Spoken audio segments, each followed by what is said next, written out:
Ini satu-satunya cara biar kita bisa ketemu sama Rania. Dia langkung.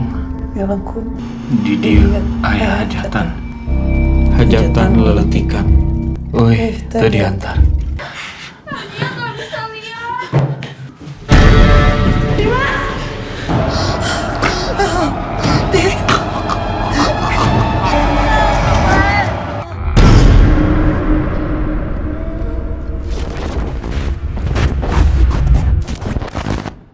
Hai, assalamualaikum pecinta film dimanapun kalian berada. Jumpa lagi bersama saya Hilman. Oke, di video kali ini kita akan bahas film Jai Langkung Sandekala yang tayang tahun 2022. Dan juga bisa dibilang film ini adalah film Jai Langkung ketiga. Nah, film horor ini disutradarai oleh Kimo Stambul. Nah, film Jai Langkung Sandekala ini berbeda dengan dua film Jai Langkung sebelumnya. Terus film ini dibintangi oleh si cantik Siva Haju. Ada Titi Kamal, Dwi Sasono, Mujaki Ramdan, dan Julio Parengkuan. Oke, sekarang kita masuk ke ceritanya. Tapi sebelum itu, jangan lupa subscribe, like, komen, dan tekan bel notifikasinya ya, supaya nggak ketinggalan video-video seru lainnya. Bisa kan? Bisa dong. Film ini menceritakan sebuah keluarga yang sedang berlibur ke suatu tempat di luar kota. Nah, keluarga ini terdiri dari Adrian dan istrinya Sandra yang sedang hamil tua, beserta kedua anak mereka yaitu Niki dan juga Kinan. Ketika mereka akan menuju danau yang katanya ini cukup indah, mereka sempat kesulitan masuk karena harus melewati sebuah palang yang cukup sempit. Tapi alhamdulillahnya mobil mereka yang masih kredit ini berhasil masuk. Oke, let's go. Nah, di dalam mobil, sang ayah sempat menasehati Niki soal perseteruannya antara Niki dengan Sandra, ibu tirinya itu. Ya, Niki masih belum menerima kehadiran Sandra sebagai ibu tirinya. Udah 10 tahun dia jadi ibu kamu, Nick. Dia itu sayang dan care banget sama kamu. Kamu harus tahu itu. Tapi please, Papa minta tolong sama kamu. Kamu lebih perhatian dan respect sama Mama. Di tempat destinasi wisata, tampak Kinan si Priang lagi sibuk ngevlog sampai apruk-aprukan masuk ke dalam hutan. Nah, melihat hal itu, Adrian pun meminta Niki untuk menemani adiknya karena sudah mau masuk maghrib. Dan mau tidak mau, Niki sebagai kakak pun harus menjaga adiknya. Dan ternyata, di balik hutan itu ada danau yang tak kalah indahnya. Di sini Niki mengingatkan Kinan agar tetap berhati-hati. Tapi dasar bocil bangornya, Kinan malah tidak menghiraukan nasihat kakaknya itu dan malah asik ngevlog ala-ala Atta Gledek. Lalu Niki pun meninggalkan Kinan karena udah kebelet pengen ngompol. Nah, lagi asik-asiknya ngevlog, Kinan dibuat kaget karena ia melihat sesuatu di belakangnya.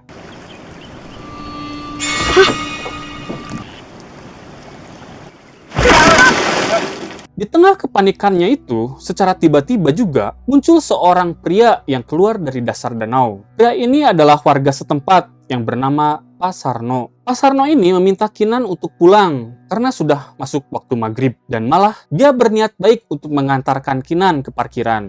Namun Kinan malah menolaknya dengan alasan bisa pulang sendiri. Namun sayang seribu sayang, Kinan malah tersesat di dalam hutan. Kanik di mana?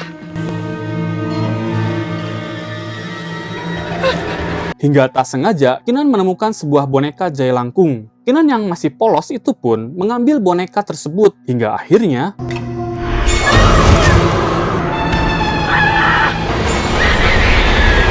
Niki yang kembali ke pinggir danau tidak menemukan keberadaan adiknya itu. Lalu Niki pun kembali ke tempat parkiran dan menanyakan keberadaan Kinan pada kedua orang tuanya. Sadar mereka kehilangan Kinan, akhirnya Adrian dan Niki pun mencari Kinan sampai bebelesekan masuk ke dalam hutan. Kinan! Keluarga Adrian akhirnya meminta bantuan tim SAR untuk menemukan Kinan. Tapi Sandra yang panik malah kekulutus menyalahkan Niki yang tak bisa menjaga adiknya. Selain itu juga, Adrian pun protes pada seorang polisi yang bernama Pak Majid yang biasa menangani kasus-kasus anak hilang di daerah tersebut. Dan Pak Majid pun menawarkan rumah dinasnya untuk dijadikan tempat peristirahatan sementara keluarga Adrian selama pencarian anaknya yang hilang. Di rumah tersebut, Pak Majid tinggal dengan ponakannya yang bernama Faisal, yang baik hati dan tidak sombong. Ya, tampaklah anak baik-baik gitu. Kenalin, ini ponakan saya, Ica. Singkat cerita, keesokan harinya Sandra mencari Kinan kembali bebelesekan masuk ke dalam hutan dengan ditemani Niki dan juga Faisal. Melihat sang ibu yang ngos-ngosan, Niki pun mengajak ibunya untuk beristirahat sejenak. Hingga akhirnya kedekatan Niki dan sang ibu pun mulai membaik. Tak lama kemudian, Faisal pun memberitahu mereka berdua kalau di sana ada rumah warga, dan karena Sandra kecapean dan juga butuh air minum, maka mereka pun menghampiri rumah tersebut untuk minta air minum. Dan pemilik rumah itu ternyata adalah seorang wanita tua yang bernama Saijah. Milarian sahanya. Boleh kita minta air minum? Mangga, kalebet. Mereka bertiga tampak lega karena mereka dijamu oleh Mak Saijah. Bahkan Sandra pun sampai diurut sama si emak. Nah, karena cuaca akan turun hujan, Faisal dan Niki berniat kembali ke mobil untuk menjemput Sandra kembali dengan mobil. Namun di tengah perjalanan, Niki mendapatkan notifikasi keberadaan Kinan dari ponselnya. Niki dan Faisal kembali bebelesekan masuk ke dalam hutan untuk mencari keberadaan Kinan. Hingga akhirnya, Niki pun menemukan boneka Jaya Langkung dan mengambilnya sebagai barang bukti, dan mereka pun mendengar suara ponsel milik Kinan yang terletak di dalam lubang. Namun saat Niki akan meraihnya, tiba-tiba saja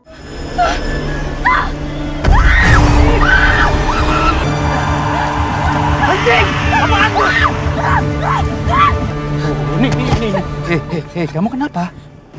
Ada sesuatu di hutan, Pak. sesampainya di parkiran, mereka pun bergegas menjemput Sandra. Singkat waktu setelah menjemput Sandra, di perjalanan pulang, tampak warga yang menyuruh anak-anaknya bergegas masuk ke dalam rumah saat waktu menjelang maghrib atau bisa disebut sandekala. Di malam harinya, Adrian kembali menanyakan perkembangan pencarian anaknya yang hilang kepada Pak Majid yang sedang menikmati semangkok mie instan. Aduh, jadi abita Tapi dia tidak mendapatkan jawaban yang memuaskan dari Pak Majid. Sementara itu di tempat lain, terlihat Niki dan Faisal yang lagi nongkrong di sebuah minimarket. Tampak Faisal mencoba PDKT dengan mengompreskan secangkir kopi dingin ke tangan Niki yang tampak lebam. Hingga tak lama kemudian, Faisal pun menerima video call dari seseorang yang mengerti soal Jaya Langkung. Dia adalah Rama yang mukanya mirip Jeffrey Nicole, pemain Jaya Langkung 1 dan 2. Terus dia pun mengingatkan untuk tidak main-main dengan benda tersebut. Malam pun semakin larut. Sekitar jam 11 malam, Sandra terbangun dari tidurnya dan sempat penasaran untuk lihat keluar karena mendengar suara dari luar. Karena tiba-tiba mati lampu, Sandra pun mencoba menyalakannya lagi, tapi lampunya mati lagi. Lalu si ibu yang mendengar suara pintu kamar akhirnya masuk ke kamar Niki dan merapikan selimut yang Niki pakai. Namun belum juga keluar dari kamar, Sandra mendapat panggilan telepon dari Niki yang mengabarkan kalau Niki sebentar lagi akan pulang. Sontak saja, si ibu pun panik.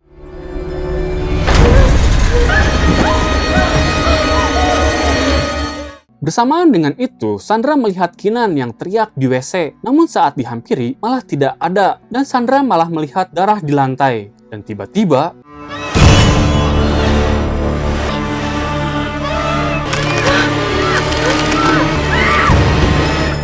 setelah tersadar, Sandra pun memberitahu Adrian kalau tadi dia melihat Kinan di WC. Tapi Adrian menganggap kalau istrinya itu hanyalah kecapean dan berhalusinasi. Tapi lain dengan Faisal, dia merasa ada yang aneh ketika dia melihat boneka Jaya Langkung yang sedang tergeletak di lantai. Di keesokan harinya, pencarian Kinan pun masih berlanjut. Sekarang para tim SAR sampai mengerahkan anjing pelacak. Sementara itu Adrian dan Pak Pol sedang OTW ke suatu tempat dengan menggunakan perahu yang ternyata itu menuju rumah Pak Sarno.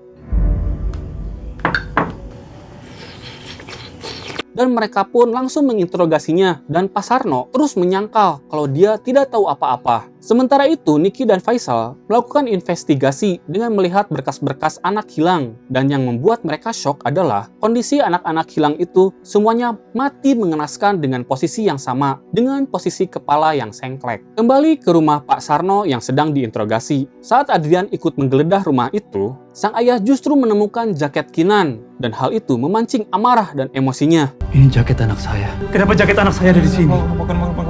Kamu apain anak saya? Ya kamu apain anak saya?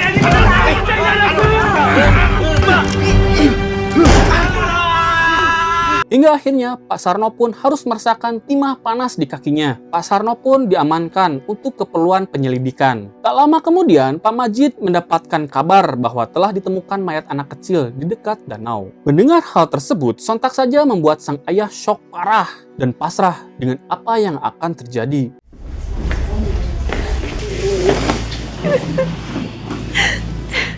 Di rumah sakit, drama keluarga layaknya sinetron Indosiar sudah mengharu biru. Tiba-tiba Pak Majid datang dan memberitahu kalau jasad yang mereka temukan itu, alhamdulillahnya bukan jasad Kinan. Mendengar kabar tersebut, mereka pun sekeluarga merasa sedikit lega. Tapi Niki yang kepo, nyelonong saja masuk ke kamar mayat untuk melihat jasad anak itu. Dan itu adalah Raina, anak terakhir yang hilang 1 tahun yang lalu. Namun saat Niki hendak keluar, dia mendengar suara Kinan dari boneka Jailangkung yang dia bawa. Tapi entah bagaimana, suara Kinan tiba-tiba pindah ke jasad Raina. Dan tiba-tiba...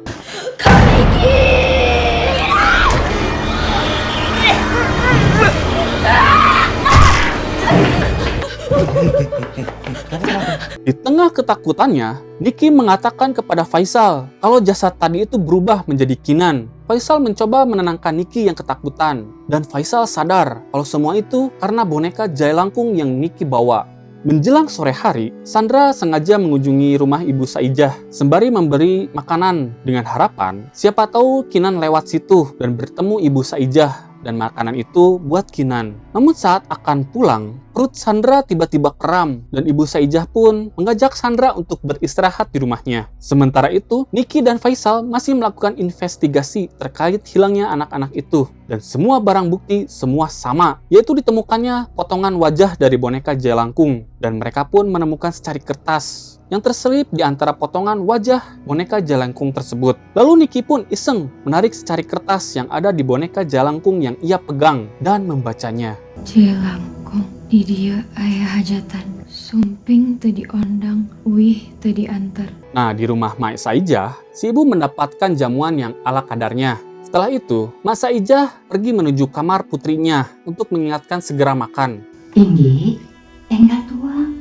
Sekembalinya dari kamar, Mak Saijah bercerita kalau anaknya itu memutuskan untuk berhenti sekolah karena selalu dibully oleh teman-temannya. Bahkan sampai dilempari batu. Dan saat si emas sedang kuku lutut mengingat apa yang menimpa anaknya itu, tiba-tiba Sandra mendengar suara Kinan dari kamar. Sontak saja Sandra mencurigai si emak dengan gelagat yang aneh. Kembali pada Niki dan Faisal. Tak lama kemudian seorang Pak Pol datang dengan membawa seorang begal dan meminta Faisal untuk menjaganya agar jangan sampai lepas. Namun si begal borok kokok ini malah menggunakan Niki yang cantiknya kayak artis, si Fahaju. Sini atuh teh, duduk di pangku sama Akang asik. Lu bisa jaga manu nggak? Naon anjing? Lihat kelakuan si begal ini membuat Faisal risih. Dan ketika Faisal dengan si begal ini papukat, tiba-tiba saja boneka Jailangkung itu bergerak sendiri dan membuat mereka bertiga pun ketakutan. Sayang, kenapa, Sang? Itu boneka Jailangkung. Di tengah keanehan yang terjadi, secara tiba-tiba si begal hilang masuk ke dalam asap hitam. Tak lama kemudian terdengar suara Kinan di dalam sana. Karena mendengar suara Kinan, Niki pun nekat masuk ke dalam asap hitam tersebut. Kinan. Sontak Niki pun terheran karena dia sekarang berada di alam goib. Tapi lebih herannya lagi, karena si begal ini tiba-tiba nabrak Niki dan Niki pun kembali mendengar suara adiknya itu. Kita di mana, Neng? Kok tiba-tiba kita ada di luar, Neng? Kita di mana, Neng? Aku juga nggak tahu. Jangan-jangan kita udah mati, Neng?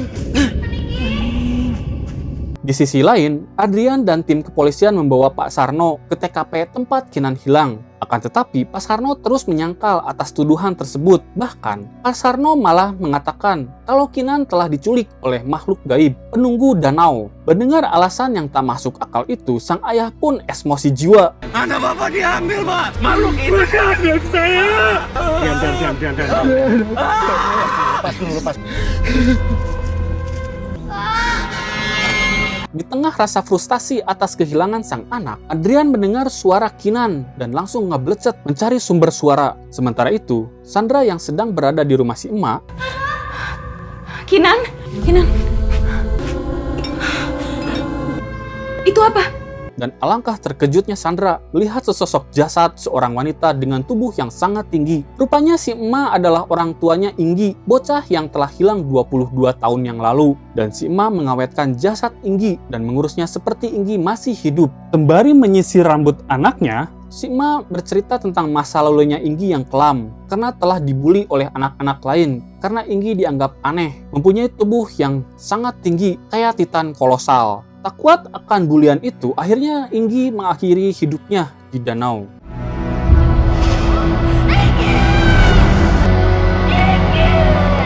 Ibu Saijah yang tak terima atas kematian putrinya itu meminta seorang dukun yang ternyata itu adalah Pak Sarno yang membuatkan Jaya Langkung untuk Saijah agar ia bisa bersama Inggi lagi. Namun sayangnya Inggi selalu minta teman baru dan akhirnya Saijah pun terpaksa mencari teman baru untuk Inggi setiap matahari terbenam.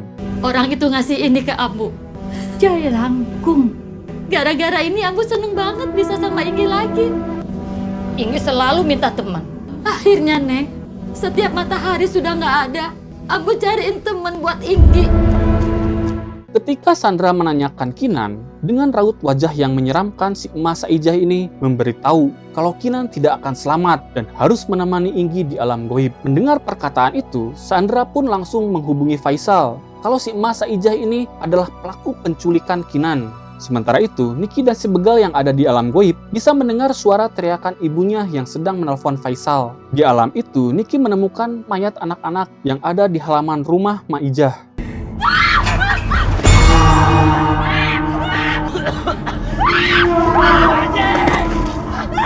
Kamu di mana, Kinan? Aku nggak bisa lihat apa-apa, Kak. Setelah menyusuri kabut yang cukup tebal, akhirnya Kinan pun ditemukan dengan selamat oleh Niki di sebuah ayunan. Namun di saat itu pula, si Kang Begal yang sedari tadi merengek ingin pergi dari tempat itu, akhirnya Ayo nih.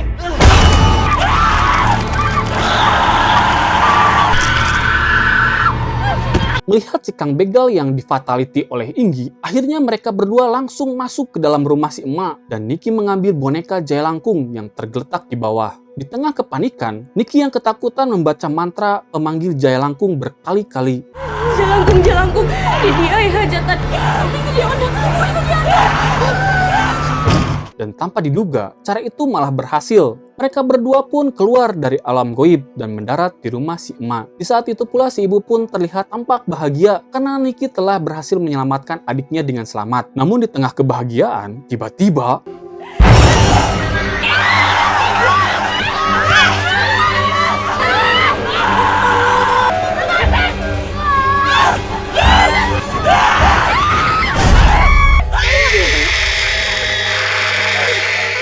akhirnya Inggi si Jaya Langkung Sandekala harus merasakan sakit kepala karena dicucuk boneka Jaya Langkung oleh Niki dan Inggi pun harus kembali ke dalam dimensinya. Kaget melihat hal itu, Saijah pun marah dan mengambil pisau yang terjatuh di lantai dan berniat menghabisi keluarga Sandra dengan brutal.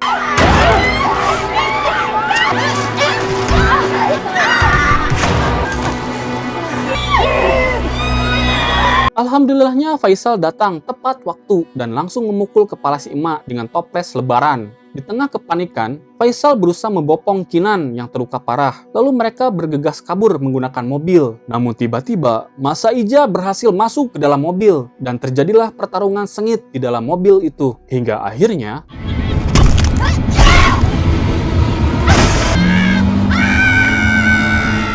ya, si emak pun modar setelah sirahnya bersilaturahmi dengan portal. Dan mereka pun membuang tubuh si emak yang tanpa kepala di jalan begitu saja. Keesokan harinya, Sandra dan Adria pun harus melihat jasad si emak untuk memberikan keterangan kepada kepolisian setempat. Lantas, untuk mempermudah penyelidikan, Sandra pun mengungkapkan kalau di rumah si emak tersimpan mayat Inggi yang telah diawetkan. Dan hal itu merupakan informasi yang cukup membantu untuk menyelesaikan kasus anak hilang. Singkat cerita, setelah selesai membuat laporan di kepolisian setempat, mereka pun bersiap untuk pulang. Aku nggak akan lupain kamu nih. Oke, udah. Makasih ya, Cal. Hati-hati jalan. Akan tetapi, Sarno si dukun terlihat melakukan ritual pemanggilan Jaya Langkung dan film pun tamat. Bagaimana menurut kalian film Jailangkung Sandekala ini? Cukup mengerikan bukan? Dan juga menghibur? Film ini emang agak sedikit berbeda dari film Jailangkung sebelumnya. Yang jelas, ambil hikmahnya, buang buruknya. Film garapan Kimo ini mendapatkan rating 5,7 dari IMDb. Terima kasih sudah menonton sampai selesai. Sampai jumpa di video berikutnya. Bila kalian suka dengan konten seperti ini, jangan lupa subscribe, like, komen, dan tekan bel notifikasinya ya. Saya Hilman pamit undur diri. Assalamualaikum warahmatullahi wabarakatuh.